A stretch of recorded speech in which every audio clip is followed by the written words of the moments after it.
Welcome to the Worldshapers, conversations with authors about their latest books. I'm your host, Edward Willett, and this episode's guests, Lawrence C. and Christopher Connolly, brothers, talking about Minutemen, Execute and Run, a new novel based on a concept by Christopher and written by Lawrence. Hello, and welcome to another episode of The Worldshapers, the podcast where I talk to other authors about their latest books. My name is Edward Willett. I'm your host, and I am myself an author of, my usual blurb is more than 60 books of science fiction, fantasy, and nonfiction for readers of all ages.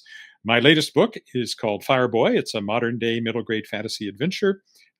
Basically, it begins when my main character, Samantha, sees her best friend's face in a campfire. Well, her best friend disappeared along with the rest of her grade 7 science class just the previous spring, and here he is. And she has to join forces with another girl who was also on that trip but didn't disappear. She was found unconscious in the back of the bus, buried under a lot of camping equipment. She has to join forces with her to figure out what's going on and why is her friend suddenly showing up entirely made out of fire, which is why it's called Fireboy. So I hope you'll check that out. It comes out from Shadowpaw Press. Shadowpaw Press is my publishing company that I started a few years ago, named after our cat, Shadowpaw. And it's a traditional publishing company. I publish a lot of different authors and a lot of different genres. I just wanted to mention a few of the recent releases. First of all, there was Shapers of Worlds Volume 5, which was the 5th anthology, Kickstarted anthology, featuring authors who were guests on this podcast, in this case, in its 5th year. There was also another recent science fiction release, which is Gods of a New World by Ryan Melsom, which is a near-future cyberpunk adventure that I highly recommend. Then I would, wouldn't I? Another recent release was The Night Girl, which is a new edition of an urban fantasy set in Toronto. It came out a few years ago. This is a new release by James Bow, and it's a lot of fun. I highly recommend it as well. I publish other things that aren't science fiction and fantasy. I published a nonfiction book called Cupboard Love, a dictionary of culinary curiosities by Mark Morton. That's a fairly recent release. There is just out now a new poetry collection by Glenn Sorstad, one of Canada's best known and best loved poets. It's called First Light, Last Light. That's out now. And there's a new edition of a previously published literary short fiction collection called Waiting for the Piano Tuner to Die. That one is just out, or will be just after this goes live. It'll come out the Tuesday after this episode goes live. And then there's coming up this fall, I have another fantasy novel called Magebane by Lee Arthur Chayne. Happens to be me. This is a reprint of a novel that was originally published by Daw Books. And this will be the first time it's out in trade paperback. It had a starred review in Publishers Weekly, so please check that one out. And there's also another collection of literary short fiction coming up called Elephants in the Room by Betty Jane Hegerath. I think I touched on everything. So it's been a busy year, and all of that is out there or will be out there soon. And I hope you were taking notes, and we'll go out and buy every single one of those because the authors would appreciate it, and so would I. Okay, well, that's, I almost forgot. This one just came out as well. This is through Endless Sky Books, which is an imprint of Shadowpaw Press. This is a reprint of my second novel, The Dark Unicorn, which was a finalist for the 1999 Saskatchewan Book Awards in the category of children's literature. And I'm very excited to have it out again after all these years, so I hope you'll check it out as well. Okay, that's way too much about me. Let's get on to our guests, Lawrence C. and Christopher Connolly, and I'll put on my reading glasses so I can read their bios. Lawrence C. Connolly's books include the collections This Way to Egress, whose titular tale of psychological horror was adapted for the Mick Garris film Nightmare Cinema, and the Bram Stoker-nominated Voices, which features Connolly's best stories from the Magazine of Fantasy and Science Fiction, Twilight Zone, Year's Best Horror, and other top magazines and anthologies of science fiction, fantasy, and horror. A third collection, Visions, was praised by Publishers Weekly for featuring an eclectic mix of entertaining and satisfying SF. His novels include the eco-thrillers Veins, Vipers, and Vortex. World Fantasy Award winner T.E.D. Klein called Veins a crime thriller as intense and fast-moving as a Tarantino movie. And he's also the writer of Mystery Theater, a podcast produced by Prime Stage Theater, who premiered his adaptation of Frankenstein in 2022. His newest commission, a play based on the life and works of Edgar Allan Poe, opens this November at Pittsburgh's new Hazlitt Theater. We'll be talking about that a bit in the podcast as well.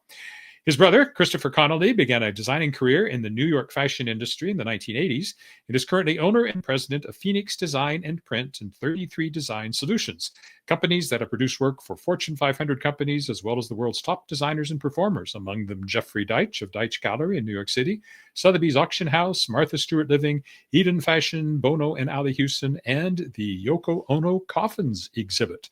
And together, they have produced Minutemen, Execute and Run, which is the book we will be talking about, a globe-trotting adventure that combines elements of military science fiction, gaming, and medical suspense, and a thrilling reinvention of the superhero genre. This is a concept that came from Christopher, and then they are collaborating together on a feature film script, on the novel, and a lot of other things, which we will talk about in this podcast. So let's meet Lawrence and Christopher Connolly now.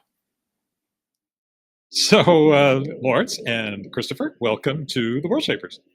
Great to be here. Thanks for inviting us. I'm looking forward to this. I was looking up your backgrounds, and Lawrence, you have quite a list of interesting things that you have written. But let's take you both, your brothers, I should say that up front in case people haven't made that connection. Let's take you both back into the mists of time and tell me about where you grew up and how you got started in this whole writing thing. Yeah, well, our family moved around a bit, and Chris is my younger brother. So, Chris, you missed a lot of that moving around. But by the time I was in junior high school, I had moved 6 times, 6 times in and out of different schools, and so my early days were fairly nomadic. And it's kind of a nice way for a writer to grow up because I'm always trying to find that first line. I'm always trying to make that first impression. But primarily, I came of age in the Philadelphia area. And then we moved to the Pittsburgh area after that. And that's where I ended up. So I am there now. And where did Chris and I get into writing, and where did we get into collaborating? Our family is this big Irish family. We've always been in the arts. We've always been collaborating in one way or another. And way back in the day, Chris, somewhere there is that picture of you and I dressed as the Green Hornet and Cato. We made our own costumes, and we went running around as the Green Hornet and Cato. It was great. And I don't know if you remember this, but I was just thinking of this, Chris. We used, Chris, talking about plays, Edward, because I know you're involved in theater. Chris, do you remember this? We used to do a routine called the Two Stooges. No kidding. You were just a little guy. It might have been before you were forming long-term memories. I don't know, but I just remember I used to write these scripts, and I used to tell Chris what to say, and we would put them on for the neighborhood. It was called the Two Stooges. They were great. I wish we'd had cell phones back then. I would have recorded these things. So in a way, Chris and I have been collaborating since our Philadelphia days. But more recently, Chris, as we grew up, Chris became. I'll let you tell this part of the story, Chris. You became this incredibly successful graphic artist and designer, and I went into writing and began to have some success as a writer and was selling my stories and my books. And so we didn't collaborate again after that Two Stooges dinner until about 2018, when I heard that Chris had this idea for a film or a graphic novel or a novel. I wasn't sure, but it was some kind of idea for something. But this was no ordinary idea, because sometimes you'll hear people say to a writer, "Hey, I've got an idea. Tell you what, I'll give you the idea and you write it and we'll split it." That's no deal whatsoever. No. But when Chris came to me, he had this portfolio of sketches and artwork and timelines and storyboards, just incredible stuff. More stuff than we could ever. I mean, we could write from now until doomsday and we would never incorporate all of this stuff into it. But a really thought out concept, but at its core was the notion of the Minutemen. And that is this team of people who are wounded warriors who come back from some of the most dangerous places on Earth. They become rehabilitated by this new treatment that they undergo. that has a remarkable side effect that gives them superpowers. But because they are only human, and a human body cannot sustain superpower for long, they burn out in about 60 seconds. Ergo the title Minutemen. And I said to Chris, I want in. I want in on this project. I want to write this book. I want to write this screenplay. And Chris was generous enough to say, go for it. So that's my side of the story. Chris, do you remember the Two Stooges? Do you remember that stuff? I do remember that, and that's funny. That's a funny memory.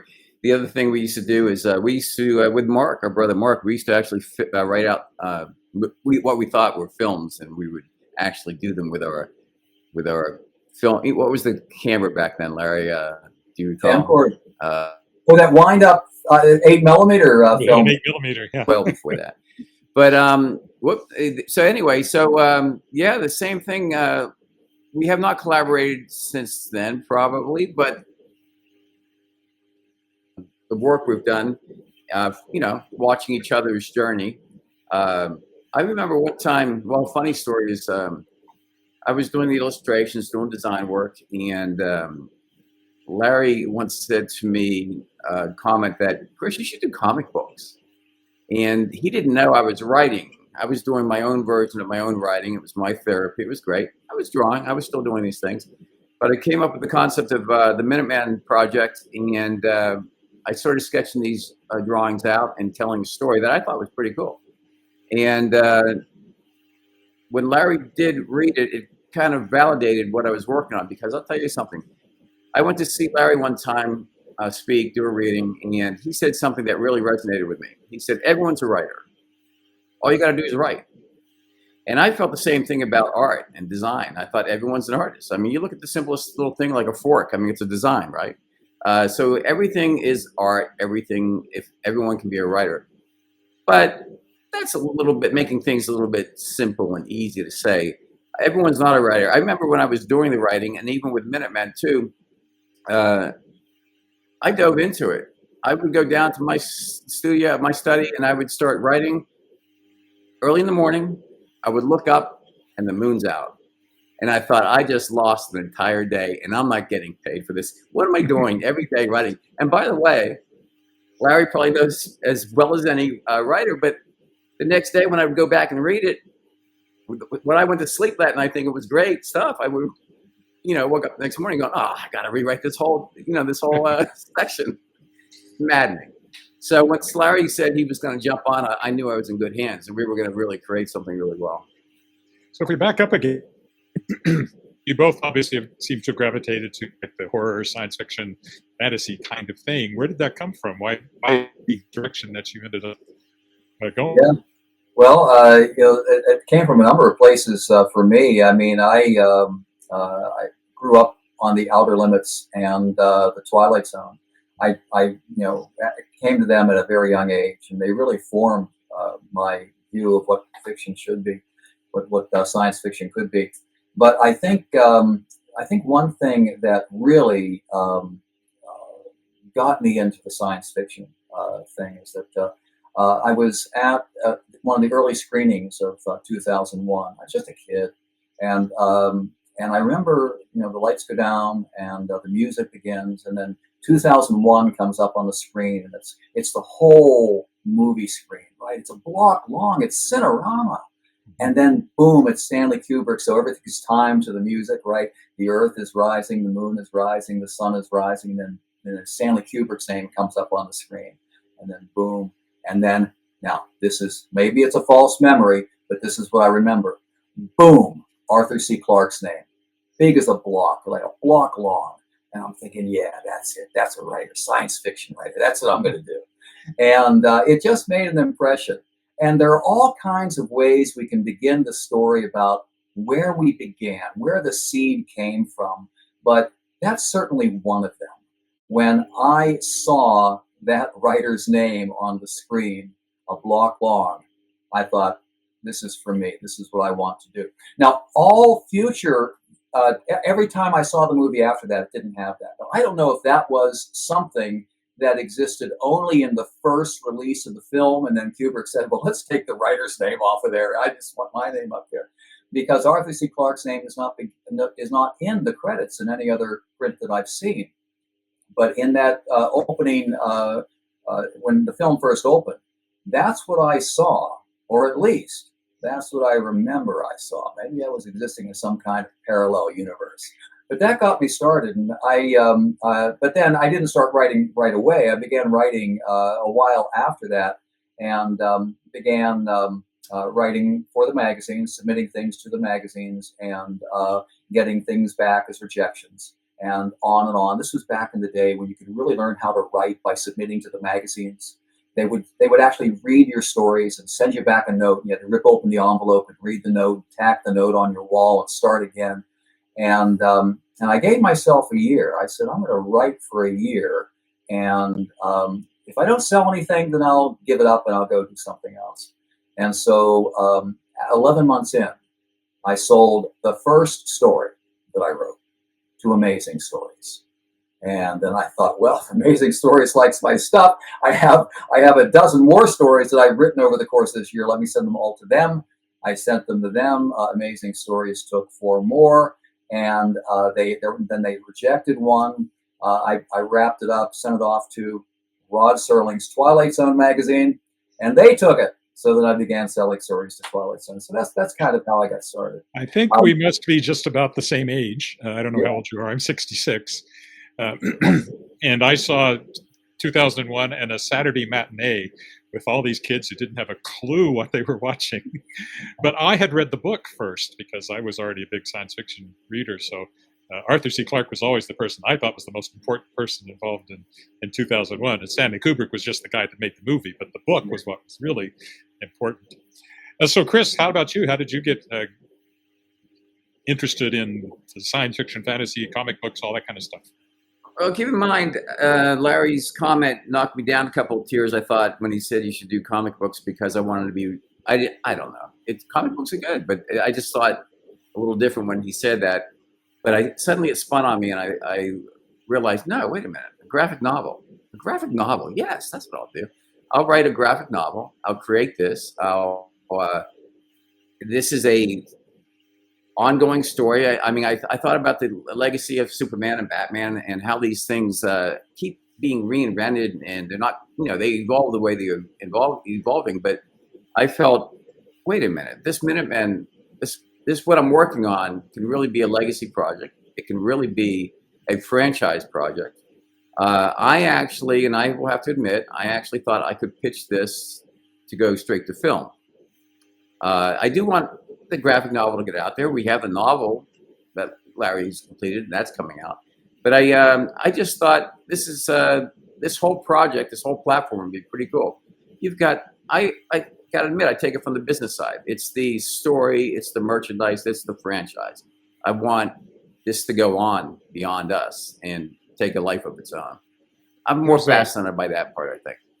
There's an old question that authors always claim that they hate, but I think it's still legitimate. That's usually phrased as, "Where do you get your ideas?" And in this case, I always like to turn it around into something. What was the seed from which this grew? Do you remember what it was that hit you and you thought, this particular story about the essentially superpowers for 60 seconds at a time? Do you remember where that came from? Yeah, if you don't mind me going off on this tangent, I was working with, I had several businesses back east, and I was working with one company that I started with another Marine. And, 9/11 had just happened. We had started a company called BDI, Bomb Dog International, and they were canine, dogs that they trained and they had for explosives. And we would do this for dignitaries coming in town or commencement speeches and things like this, events like that. I got to know some of these Marines, and I got talking to them, and, people go into war, they come back, and they carry that scar, no matter how it is, whether they're actually, wounded, they're actually carrying a burden of PTSD or whatever, and so many do come back fine, but there's always something. The war you can't come out of war without some kind of badge, I guess I'm saying. You carry that with you the rest of your life. So I thought this was a cool story, and let's honor these veterans. And the story honestly came to me one morning when I was getting up. I swear, the whole thing downloaded in me. And I'm a marketing guy. I had a company, printing and design and marketing firm for many years. And I thought this whole story, the name of the story, Minutemen, I had all the characters' names. I had what the whole concept of the story was going about. Honestly, it just downloaded, like I say in the afterword in the book. There are some stories that just come to you, and that is what happened. And I just saw this as a merchandise marketing machine and a good story to tell. So, Larry, sorry. Also, let me just say, I also thought that this genre needed something new. Honestly, that's the other thing that got me spinning. I just thought there had to be a new story and new superhero squad that we have to talk about and come out with. So that's how this came about. So, Larry, what was the actual process here? So, first of all, is this the first time you've collaborated with somebody else? It happens to be your brother. Have you done other collaborations with other creators, or was this a first for you? Yeah, I usually just work entirely solo. I'm very private in my writing, and I will work something through. I don't use beta readers. I don't workshop things. I write them until I'm sure that I have them right, and then I send them to somebody who's going to pay me for them. I'm just going to say, I'm glad to hear you say you don't use beta readers, because I never have, and almost everybody I talk to says, "Oh, I always use beta readers," and I have never in my life used a beta readers. You can't do it. Chris and I both believe, and I've heard Chris say the same thing, is that you only get one chance to show somebody something for the first time. You only get one chance to make a first impression. Now, maybe that goes back to my days when I was going from one school to another school to another school. I learned that you have to make a good first impression, and that first impression is going to stick. And so I want to get something that is going to be so good that it can't do anything but make an amazing first impression. So usually I do not collaborate, but I have collaborated in certain cases. The film Nightmare Cinema, which came out in 2019, is produced by Mick Garris, who produced Showtime's Master of Horror. And on that film, I collaborated on part of the screenplay with David Slade, the Emmy Award-winning director of Bandersnatch, Black Mirror Bandersnatch. And but of course, the way we collaborated is he wrote a draft, which was basically straight adaptation of one of my stories, right out of the book. And then he sent that to me, and then I gave it another pass. And he said, "We need another scene." I wrote another scene, and I sent it back to him, and that was it. But it was still collaboration. And in the plays that I write, I do have to do, and I'm thankful to do, collaboration with the artistic director at the theater who commissions my work.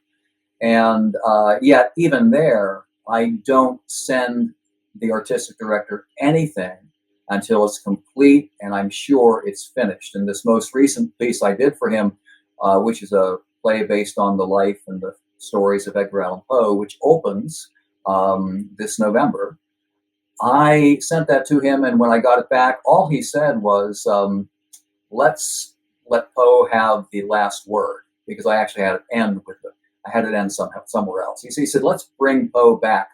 Poe is actually in the play. Let's bring Poe back for the last word." That was it, and then I did that. So I don't usually collaborate, and where we got to collaborating on Minutemen is I was speaking at the science fiction convention in Pittsburgh, and Chris dropped by the convention with his big folder of stuff, and we went out to a bistro and we spread all this stuff out on the table, and Chris kind of talked me through his vision, beat by beat by beat. This is where I see it going, and this is who this guy is, and this is who this guy is, and he just talked me through this, and then after that we went back and forth. This was a nice long afternoon, one of these wonderful long work afternoons that writers can get involved in. And by the time the sun was going down, we had the major beats worked out. So I had the major beats and the major characters, and I went off and I wrote the screenplay. COVID hit, screenplay didn't get produced as we had planned.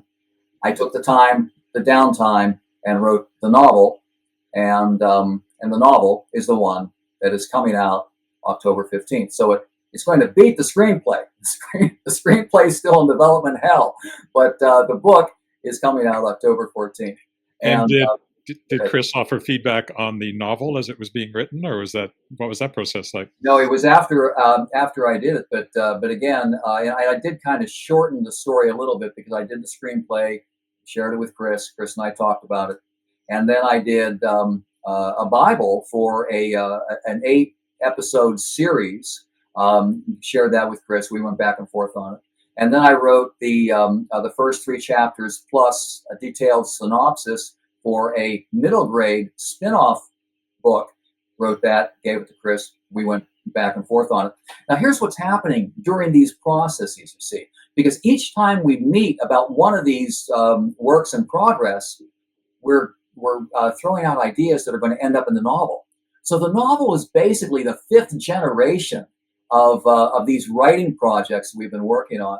So even though Chris and I didn't go back and forth a lot on the book as I was writing it, Chris was very gracious and gave me the time to just work on it. He knew that was the only way I was going to get it done, is if I just took 4 or 5 months to myself and hammered it out. But he knew where I was going because we had already gone through a screenplay, a Bible, a middle grade novel, and then an earlier version of the novel. So he knew what I was doing. He trusted me. And I really thank him. And that's important to say too, because I did trust you. And I know how Larry works, and you don't want to interrupt him or talk to him about it because he's got to really finish that whole process, and he's got to be happy with it before he shows it. But the really good thing was, the cool thing was, we knew the story. We knew, and he knew he was going to honor the story. He was going to stay on point. And the characters are already there. The reasoning behind how this all comes about. He knew what the story was about, and he knew how to just really take it and, as an artist, paint a prettier picture, I guess, and just elaborate on things. To tell you the truth, I always joke. The first, I think I wrote a 200, maybe it was 275 pages. Larry saw some of it, but again. It was way too big. You also learn that you've got to scale things down. But this is a franchise project, so we do know where we're going. As Larry said, he created a Bible, and we worked on that a little bit. We know the origin story. We know where we are right now, and we know where we want to take these characters, this team. So, he stayed true to point, added flair to it, and also, I will say, too, we went back and forth with a new character. And Larry came up with this person, the name. I gave him who I wanted this person to be and what I wanted her abilities to be. But yeah, he ran with that. And that's what you do with a good artist. You let them go, because last thing you want to do is, stop their creativity, and you don't want to make comments. Let's see where we go with this.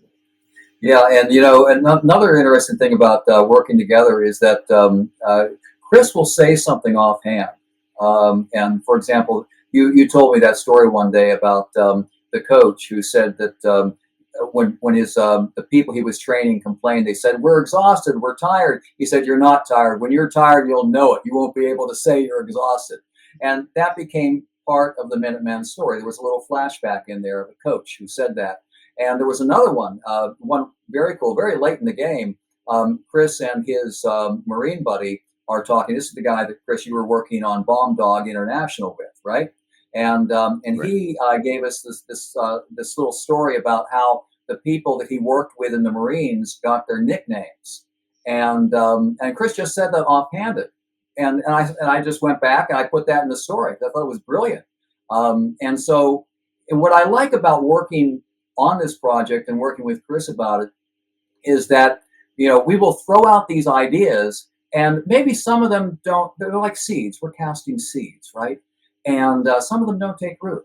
But the ones that do, if they take root without effort, it's like they were intended to be in the story the whole time. One more thing, I'm working on the second book now.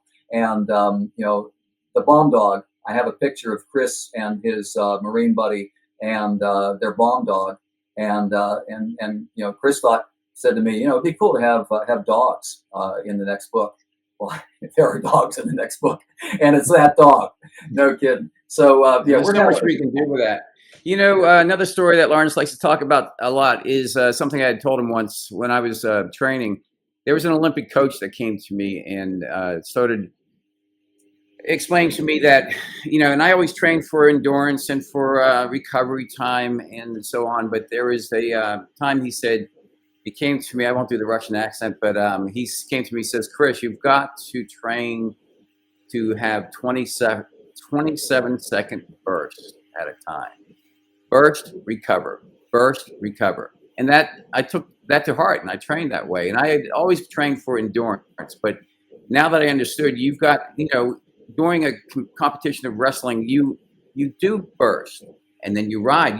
You're riding, you're trying to dominate your opponent, but you are also recovering. And then you're ready to go again. So this story is why 27 seconds? It's a very precise number. Why 27 seconds? He says that's what the human body can do. I don't know it. And by the way, I was young, didn't challenge it. I was training. He was a coach. You follow what they say. So this is another way this came about with the 1 minute. And a minute is a long time, but now you've got a squad of 4 superheroes or 4 people with their own abilities, but yet I always thought they take this 1 minute and they can't stand alone. They got to rely on each other. And you take that and you turn it into 4 minutes. It's a long time, actually, you know, if you really think about it. So, Larry, I wanted to ask you, those are very different formats, very different genres, film, plays, novels, and middle grade novel at that. How do you switch back and forth between them? And what do you find are the differences in those various genres? Yeah. Well, the wonderful thing about the novel is that it engages all of the senses. So you have sight and sound, certainly. But actually, I should back up. Let me say something and I'll clarify it in a moment. The novel engages 6 senses. So you have sight and sound. Those are the cinematic ones. And you're also going to have those in the screenplay. But what you can have in a novel that you can't get in a stage play script or you can't get into a movie script are the other senses, the textures, the feel of things, the smell of things, the taste of things. And when I say 6 senses, because you also get that internal monologue. You get to go inside the head of the characters and know what they're thinking. Even if it's third person limited, you still are able to get inside the heads of those characters and know their feelings. And so that is that 6th sense that you can get into a novel. Now, in a screenplay, you don't include those things. In a screenplay, you're collaborating more. You're relying on the actors to bring that. Now, you do hint at it. You give an indication of how the character feels, what the character is thinking, but you try not to direct on the page. You try to write the screenplay so that it is the episode unspooling before our eyes and the characters talking to one another and engaging with one another. But then you're going to trust the actors and the director to bring the other components to the screen so that the audience can interpret them for themselves. And where I work with some young writers, and where some young writers make the mistake when they are writing a novel is that they are thinking screenplay. So they're going to write things that are not from the point of view of the characters. They are going to write things that are the point of view of a static observer. So you might have someone begin a story that says, a car pulls down a dark street. Its headlights flare as it pulls to a stop. Now, who's watching that? Who sees that? From whose point of view is that? That's cinematic, right? That's what I see as a spectator when I'm watching the screen. But in a book, you're in the car with the driver or with the passenger, experiencing the scene from inside. Or if you see that car approach, it's because someone is standing there on the corner hiding from that car. So there's going to be a point of view character in the novel, but in the screenplay, even though we do identify with someone on the screen, really it's all about the experience of the person sitting in the chair in the theater. So that's what I find is one of the main differences.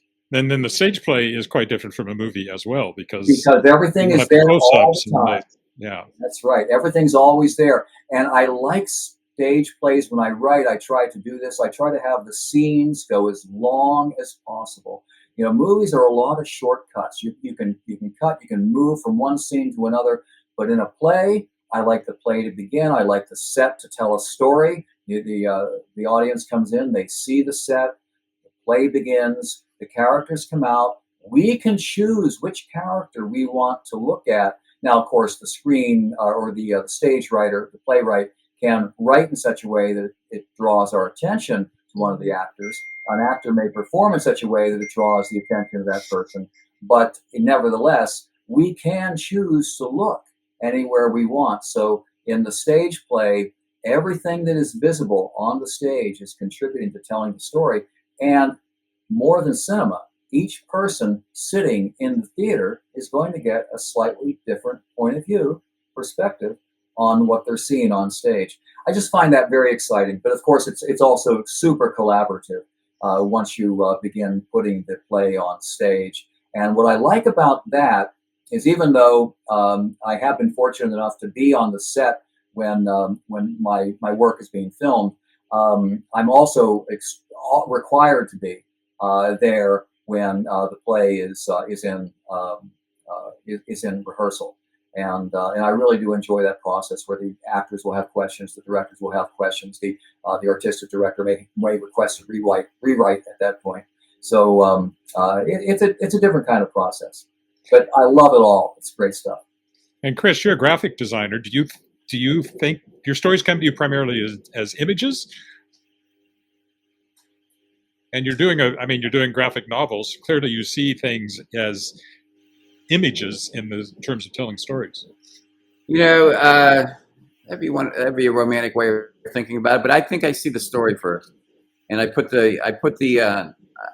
see and I know the story, and I start creating the drawings, the pictures, and the scenes that way. But I really get a kick out of seeing them too. As Larry said, when I spread out the images earlier on, I saw him take a look at it too. And actually, to tell you the truth, after we did a few pitches and Larry was going back to the East Coast, I remained here and pitched a few more times.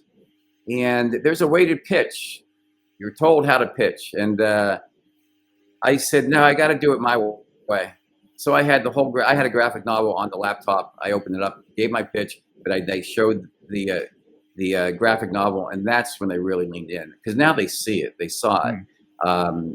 So I do. I even get a kick out of it when I see the scenes coming together with the drawings. And so maybe, Edward, I do see it in my head, but I'm telling the story, but I'm doing the drawings after I already know where I want to go with it. Yeah. Did you do the cover? No, I did not. There's a story there too, right, Larry? I mean, we wanted to have some kind of control on that, and we were worried. But Larry, go ahead. The good people at Arc Manor, who are bringing the book out, commissioned the cover from an artist named Danny V. And I don't know anything about Danny V except that he's incredibly talented. We were excited. I love the cover. We had the cover went through a number of different revisions. And Chris and I had the opportunity to look at the early drafts of the cover, and we are very pleased at how it all turned out. As our agent says, this is the kind of cover that makes a person go across the room in a bookstore and pick up the book, and I do agree with that. I think it turned out very. And to see his interpretation of it really excited me too. We also are working with other artists. I pulled in other people to work on this with us, and creative people, because I thought I want to build a team on this whole project and build a cottage industry for ourselves. But it's really kind of neat to see how Larry takes the words, paints the picture, how the other artists get involved and do these drawings, the drawings that I do, and how the scenes come together. It's I'm enjoying it. It's very exciting for me as well. Yeah. So the book comes out on October 14th, and you said you're working on the second book. This is the question I ask. What are you working on now? So, yeah, that's one of the things I'm working on now. And the other thing is that Chris and I have a newsletter, and people can find it at Con, C-O-N, that's like Connolly, com, C-O-M as in communication, concommentertainment.substack.com. And this newsletter, we brought it out in May, and we've been running every other week since then. It's stayed on schedule, and it's a gas to work on. We have a whole lot of stuff in it. We have some behind the scenes stuff. We have lots of photos, lots of Chris's concept art, lots of concept art by the other people who have worked on the Minuteman project. We have videos, book trailers, music. It's a whole bunch of stuff. I hope people will run out and just subscribe to it. But that's what I'm working on now, because we have another installment of the newsletter coming out. If this show drops on Sunday, then it's going to come out just a couple days later, and it's going to be a good one. So I'm working on the next version of the book, next installment of the Minuteman series. I'm working on the newsletter, and I'm working on, in rehearsal now, Mr. Edgar A. Poe Presents Stories of Mystery, Horror, and Imagination, which opens on November 7th. Sounds very cool. Keep him busy. And Chris, what are you working on now? I've been working on the graphic novel, and right now I'm working on some of the promo stuff for TikTok. We're trying to get to understand that. Larry's mastered the platform for the newsletter, but we're working on animations and things for the TikTok platform.